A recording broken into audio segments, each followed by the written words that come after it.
I woke up in my car in an unfamiliar place. It turned out that I had been unconscious for 3 days. I woke up with a jolt. My eyes snapped open, and for a few seconds, I had no idea where I was. I was sitting in my car, the driver's seat. The engine was still running. My hands were on the wheel, stiff like I had been gripping it too hard for too long. My mouth was dry, my head felt like it was full of cotton, and my body was sore like I had slept in the same position for hours. Outside the windshield, a dim light flickered. It took my brain a second to process what I was looking at: a gas station, a nearly empty one. The parking lot was mostly dark, except for one buzzing street lamp that barely lit the area. The small convenience store was open, but no one was outside. No other cars were around. The neon open sign blinked in the window, but I couldn't see anyone through the glass. Something felt wrong. I reached for my phone, but my fingers were clumsy, slow, like they weren't working right. The screen didn't turn on. Dead. That's when the first wave of panic hit. What time was it? I looked at the clock on my dashboard. 2:47 a.m. That didn't make sense. The last thing I remembered was leaving work. It was late, yeah, but not this late. It should have been around 11 p.m. when I got in my car. I tried to remember the drive home, but my mind was blank, completely empty. I took a deep breath and looked around. The gas station was the only thing nearby. Behind it was a dark stretch of trees. There weren't any houses, no fast food places, nothing. Where the hell was I? I put the car in park and stepped outside. The cold air hit me like a slap, instantly waking me up more. The pavement was cracked, worn down. The gas pumps were old, the kind you don't see much anymore. I could hear the buzzing of the flickering light above me. I walked toward the store. The door had a "no cash after 10 p.m. sign taped to it. Inside, the shelves were mostly stocked, but the place looked dated. The linoleum floor was scuffed and yellowed. A coffee machine in the corner dripped slowly into a half-full pot. And behind the counter, a guy stood with his arms crossed, staring at me. He looked like he had been watching me for a while. I hesitated before stepping inside. The bell above the door jingled. The guy didn't say anything at first, just looked me up and down like he was trying to decide something. "You good?" he finally asked. His tone wasn't friendly, more uneasy, like I was the thing making him uncomfortable. I swallowed. Yeah, my phone's dead. Can I charge it here?" He nodded toward a power strip near the counter. I walked over, plugged my phone in, and waited. The guy kept watching me. He was in his late 40s, maybe early 50s, with thinning hair and deep lines around his eyes. "You were here before?" he said. I looked up. "What?" "Last night," he said. "Same car, same spot." I stared at him. "No, I wasn't." He frowned but didn't argue, just nodded slowly, like he was considering something. My phone vibrated on the counter. The screen lit up. My stomach dropped. 23 missed calls, 11 texts from my wife, 7 from my brother, and a message that made my hands go cold. "Where are you?" I pressed the call button. The phone barely rang before my wife picked up. "Hello." Her voice was frantic, almost shaky. "Hello? It's me," I said quickly. I don't know what happened. My phone was dead. I just woke up." "Oh my God," she breathed. "Where have you been?" I paused. "What do you mean?" There was silence on the other end. Then, barely above a whisper, "You've been gone for 3 days." My throat went dry. I glanced at the date on my phone screen. It wasn't Tuesday anymore. It was Friday, and I had no memory of what happened in between. My hands felt numb. I stared at the date on my phone screen, hoping it was some kind of glitch, some kind of mistake. But it wasn't. 3 days. Gone. I don't understand, I said. My voice sounded weird, like it wasn't coming from me. I just left work. I was driving home. My wife's breathing was shaky. "No, you weren't." "You." She stopped. I could hear her moving around like she was pacing. We called the police. We thought something happened to you. They found your car, but you were. She stopped again. I gripped the phone tighter. They found my car where? There was another long pause. Then she said something that made my stomach drop. In another state. I almost dropped the phone. What? I whispered. Your car was found 2 states away. It was in an empty parking lot behind some diner. The police called me when they found it. But you weren't there. I pressed my fingers to my forehead. My head was pounding. None of this made sense. I was still in my city. I was at a gas station 10 minutes from home. How did I get back here? I muttered. What? I swallowed hard. I'm not in another state. I'm here, at a gas station near Oakwood. She went silent again. Then, in a whisper, are you sure? Something about the way she said it sent a chill through me.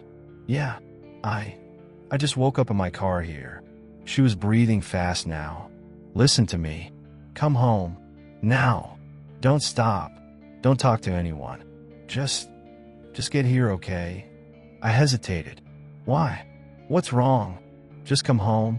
Before I could ask anything else, she hung up. I stood there, the phone still pressed to my ear, my pulse thudding in my head. The gas station clerk was still watching me. His arms were crossed now, his expression unreadable. I turned toward him.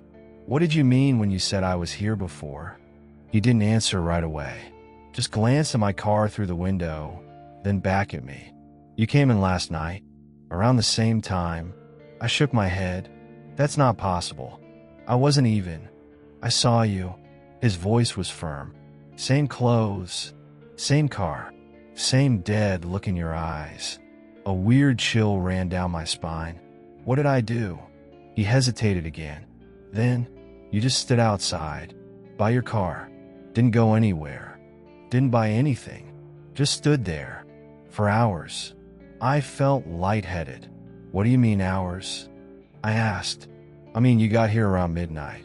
You just stood out there, staring at the road, until sunrise. Then you walked off. My mouth went dry. Walked where?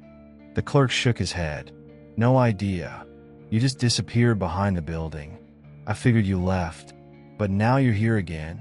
The way he said it made my skin crawl. Again, like I had been looping through the same thing over and over. I turned and looked out the window. The street was empty. The trees in the distance barely moved in the wind. It didn't feel like I had been standing there all night. My legs weren't sore. My feet weren't tired. But something about this place felt familiar. I rubbed a hand over my face and took a shaky breath. I need to get home. The clerk nodded once. Yeah, he said quietly. I think you do. I grabbed my phone and rushed outside. The second I stepped out, the flickering street lamp buzzed loudly, like a burst of static. I flinched, but I didn't stop moving. I got in my car, slammed the door shut, and gripped the wheel. I didn't care how crazy this was. I didn't care that none of it made sense. I just needed to get home. I threw the car in a drive and pulled out of the gas station, trying to ignore the creeping feeling that maybe, just maybe, I had already done this before. The road stretched out in front of me, dark and empty. The only sound was the hum of my engine and the faint whirring of my tires against the pavement. The gas station lights disappeared in my rearview mirror, swallowed by the night. I gripped the wheel so tight my knuckles ached. My heart was still racing. 3 days. Gone. I needed to get home. I glanced at the time on my dashboard. 3:02 a.m. It didn't feel like 3 a.m. There were no cars, no people, nothing. Just the road and the occasional flickering streetlight. I reached for my phone to check my messages again, just to make sure I hadn't imagined everything. But the second I picked it up, the screen glitched. For half a second, the text messages blurred, scrambled, like the phone was trying to show me something, but couldn't. Then it shut off completely. The charger was still plugged in. The battery should have been charging. But now the screen was black again. I swore under my breath and tossed it onto the passenger seat. Not now. The road ahead was too quiet, too still. I passed an old billboard, half the words peeled off. My headlights caught something ahead. Another gas station, this one completely dark. No lights, no cars. The windows were boarded up. I kept driving. I just had to focus, get home, figure out what happened. But as I turned onto the main road that led to my neighborhood, something caught my attention in my rearview mirror. Headlights. A car was behind me, not close, but keeping pace. I exhaled. Maybe I was just on edge.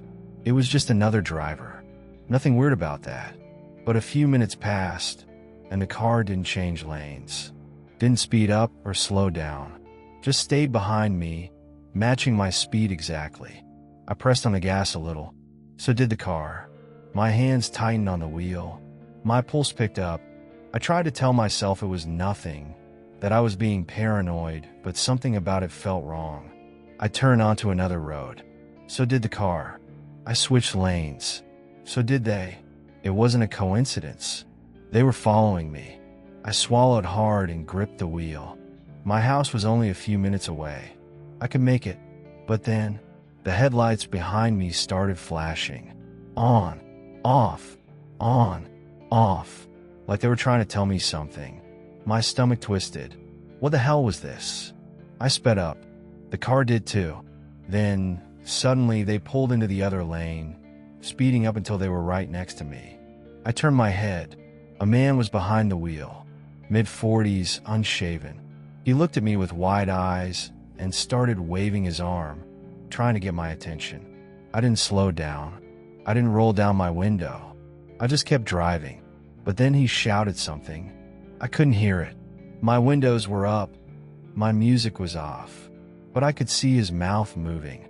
2 words, over and over. Turn around. A chill ran through me. He was still waving, still mouthing the same words. He looked desperate. I faced forward, focusing on the road. Don't stop. Just get home. Then, in an instant, he slammed on his brakes. I barely had time to process it. 1 second, he was right next to me, trying to get my attention, and the next he was gone, his car skidding to a stop on the side of the road. I didn't stop. I didn't look back. I just kept driving. But my hands were shaking, and in the pit of my stomach, I had this horrible feeling, like maybe I should have listened to him. I drove the rest of the way home in silence. No music, no radio, just the low hum of the engine and the sound of my own breathing, which was coming faster than it should. My hands were still tight on the wheel, my knuckles white. The man's words were stuck in my head. Turn around. I didn't know why, but something about the way he said it made my skin crawl. He wasn't just trying to get my attention. He wasn't angry or messing with me. He was scared. I pulled into my driveway and cut the engine. For a second, I just sat there, staring at my front door. The house was dark, but I could see the glow from the living room TV flickering through the curtains. My wife was waiting. I should have felt relief. Instead, my stomach was tight like something was off. I grabbed my phone, still dead, and stepped out of the car. The air was cold, the kind of chill that settles deep into your bones. The second my foot hit the pavement, my porch light turned on. I jumped. Then I sighed. Motion sensor. I was getting too worked up. I walked up the steps, my legs feeling heavier than they should. When I reached for the doorknob, the door swung open before I could touch it. My wife stood there, eyes wide, her face pale. For a long second, she just stared at me, like she wasn't sure I was real. Then she grabbed my arm and yanked me inside, slamming the door shut behind me. I barely had time to react before she threw her arms around me, holding on so tight I could feel her shaking. I hugged her back, but my mind was still spinning. I don't understand, I whispered. What happened to me? She pulled back, her hands gripping my face. I don't know, she said, but I think you need to see something. She led me to the couch, grabbed the remote, and turned up the volume on the TV. The screen showed a pause video, some grainy security footage with a timestamp in the corner. The date hit me like a punch to the stomach. The night I went missing. I swallowed hard. What is this? She hesitated. The police pulled footage from the area where your car was found. I made them send it to me. I couldn't breathe. Just watch. She pressed play. The screen flickered. The camera showed an empty parking lot, dimly lit by a single street lamp. My car was there, parked near the edge of the frame. Then I walked into view. I felt a cold sweat break out on my skin. It was me. Same clothes. Same car. But something was wrong. The video showed me standing perfectly still, just outside my car, facing the road, arms at my sides, not moving. Seconds passed, then minutes. I didn't shift my weight. I didn't check my phone. I didn't even turn my head. I just stood there. My wife grabbed my hand. It gets worse. On the screen, more time passed. The parking lot was completely empty. No one came. No one left. But I didn't move. Hours passed. The timestamp rolled past midnight. Then 1 a.m. Then 2. And I was still there. Then, at exactly 3:13 a.m., something happened. I moved. Not like a normal person. I took a single, jerky step forward. Then another. But I wasn't walking normally. It was off. Like something was pulling me forward, like I wasn't in control of my own body. And then, I walked out of frame. Gone. The video kept rolling, but I never came back. The car stayed there, engine running, door slightly open. But I was gone. The footage ended. The screen went black. I stared at it, my heart pounding so hard I thought I might be sick. I looked at my wife. Her face was pale, her hands trembling. That was 3 days ago, she whispered. And now, tonight, you just showed up again. I swallowed hard.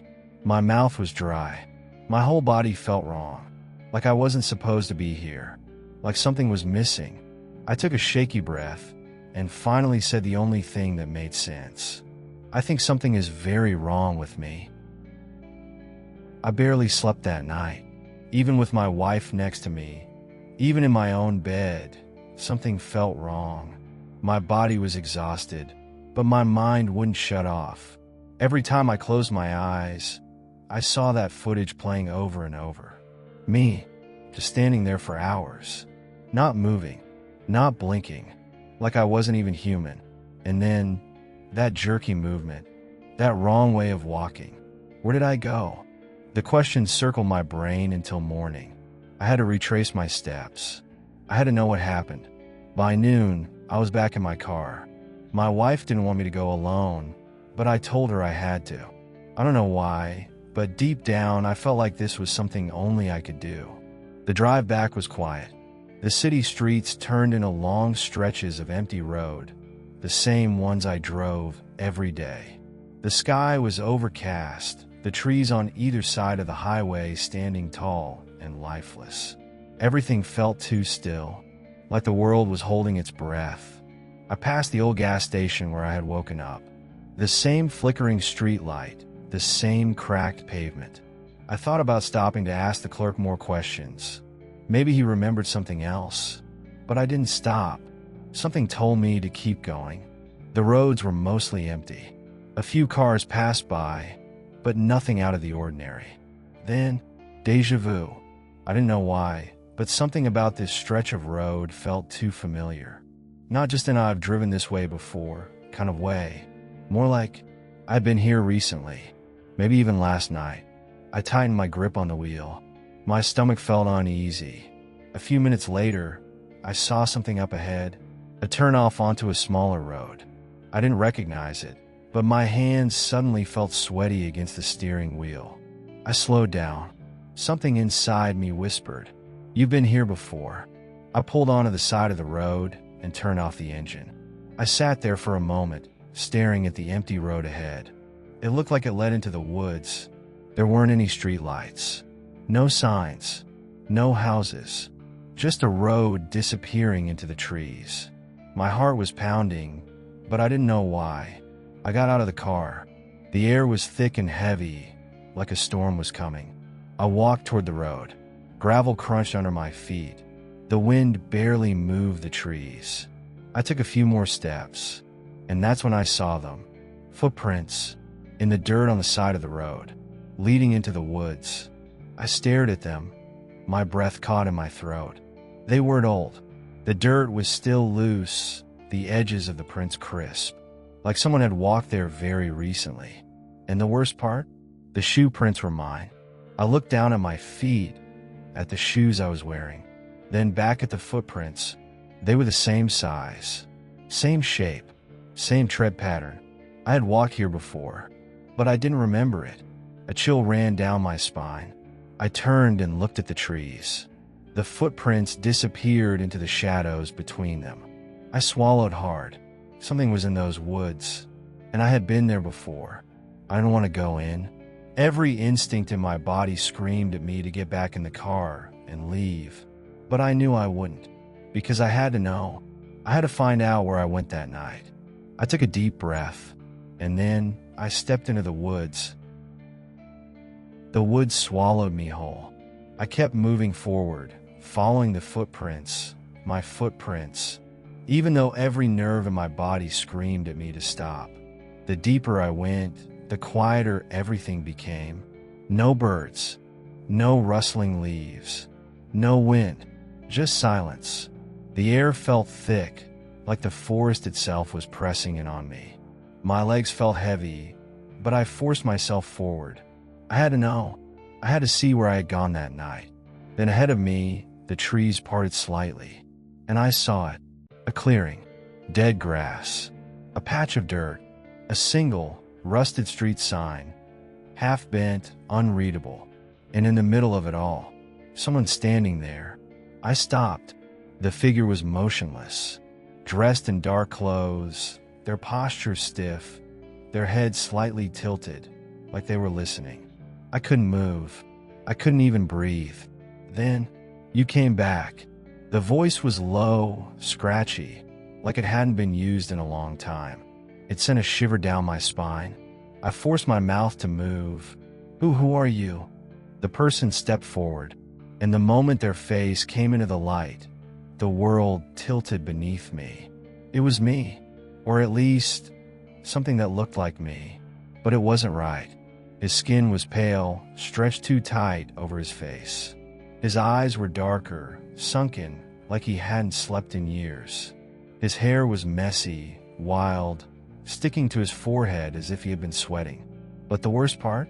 The way he moved, like his body wasn't used to walking, like every step was a struggle. I staggered backward. No, this isn't. His lips parted slightly. You left something behind, he whispered. I couldn't breathe. What were you talking about? He tilted his head, staring at me with that same blank expression. You never came back. My body locked up. I shook my head. I don't understand. The thing that looked like me took another slow step forward. I saw you that night, walking down the road. Just like before, I felt my legs start to shake.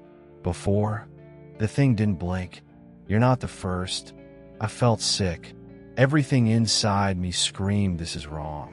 I don't know what you are, I said, my voice barely a whisper. But I'm leaving.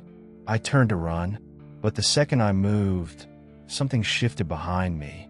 A new sound. Footsteps. I spun around. Someone else was there. The second figure was taller, thinner. Their face was hidden in the shadows, but their body was wrong. The arms too long, the fingers twitching. I took a step back. The first version of me, the other me, didn't react. He just stared. Then, in a whisper, he said, "It's coming." A chill ran down my spine. The thing in the shadows shifted slightly. I couldn't see its face, but I could hear something. A faint, low breathing. Deep, slow, like it was waiting. I turned back to the other me. What happened to me? I demanded. Tell me what I lost. His expression didn't change, but his lips moved slightly. You already know. And then, everything went black.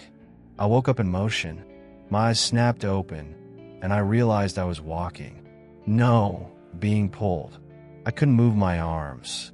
My legs felt like they weren't mine. The road stretched out ahead of me. Dark, endless. My feet hit the pavement, step after step, but I wasn't controlling it. It was like watching a dream. I wasn't alone. I felt it. Something was beside me, moving with me, a presence. But no matter how hard I tried, I couldn't turn my head. I couldn't stop walking. Then, a flash of light. Headlights. I heard a car approaching, the rumble of an engine, and suddenly my body stopped moving. I collapsed. Everything spun.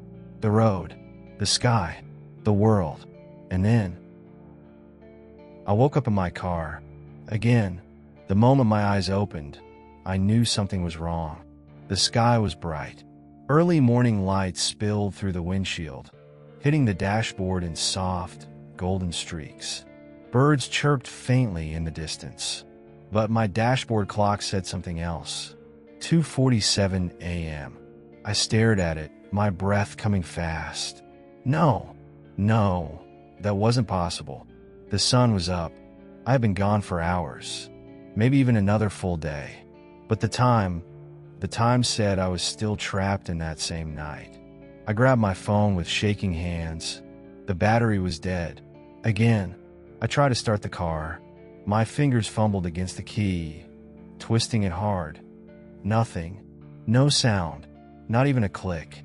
I sat there, my pulse thudding against my skull. Then, something moved outside. Slow. Deliberate. I looked up, and there, standing on the edge of the road, was the other me. I felt my stomach drop. He was just standing there, watching me. His face was blank, unreadable. His posture was stiff. But something was different this time. His clothes. They weren't dirty anymore. His jacket wasn't torn. His shoes weren't covered in dust and mud. His skin looked healthier. He wasn't sickly pale anymore. I swallowed hard, gripping the steering wheel. I wasn't the same person who had disappeared 3 nights ago. I wasn't even sure I was a person at all. The figure at the side of the road tilted his head slightly. His mouth opened like he was going to say something. And then, without warning, he smiled. Not a normal smile. Something was wrong with it. The muscles in his face stretched too far, pulling unnaturally, like his skin didn't quite fit his bones. It was the exact kind of smile that you put on when you're pretending to be human. A deep chill ran down my spine. I forced my body to move. My fingers reached for the door handle, even though every part of my brain was screaming at me to stay inside. Then, he took a step toward me, and I saw it. Something in his eyes. Not recognition. Not relief. It was like he was waiting for me to make a mistake. Waiting for me to step out. I stopped moving. He stopped too. We stared at each other for a long time, both motionless. And then, very slowly, I turned the rearview mirror toward myself. And my entire body went cold. Because I wasn't there. My reflection was gone. I couldn't breathe. I sat completely still, unable to process what I was seeing. The mirror showed the back seat, the empty road behind me, the flickering gas station light in the distance. But I wasn't there. I lifted my shaking hand to my face, pressing my palm against my skin, feeling the warmth of it. I was real. I had to be real. But the mirror didn't think so, and neither did he. The other me took another step forward, his shadow stretching across the pavement. The closer he got, the more I felt that awful pressure in my chest, like he was pulling something out of me. Or maybe something was trying to go back to him, because I wasn't supposed to be here. The truth hit me all at once. I never came back. I was still out there, still lost, still wandering through empty highways and dark forests, still walking in a body that didn't belong to me anymore. And whatever had been inside me before, it had already taken my place. I clenched my jaw. If I got out of this car, if I stepped back onto that road, he would leave, and I would disappear forever. I didn't know where I would go. I didn't know if there was even a place for me to go.